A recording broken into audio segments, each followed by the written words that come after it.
Hello everyone. In this video, I will guide you through how to perform a wall run in Skate. This is an incredibly useful technique that can add style to your gameplay and help you navigate through tricky areas. So let's dive right in. First things first, you'll need to drop your skateboard using the RB button on your controller. This sets you up for the initial movement needed before attempting the wall run.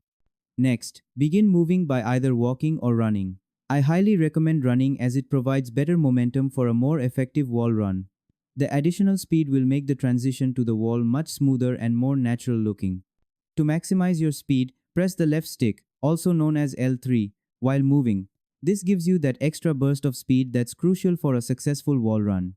Make sure you're building up enough momentum before attempting to engage with the wall. Once you're near a wall, look for the perfect opportunity and press the A button to initiate the wall run. Timing is essential here. You want to be close enough to the wall but still maintaining your speed when you hit that A button. And there you have it. You've successfully learned how to perform a wall run in Skate. This technique might take a bit of practice to perfect, but once you've mastered it, it becomes an incredibly handy move in your skateboarding arsenal. Remember that wall runs can be particularly useful for navigating certain areas of the game or simply adding some stylish flair to your gameplay. By following these steps and with a bit of practice, you'll be executing flawless wall runs in no time.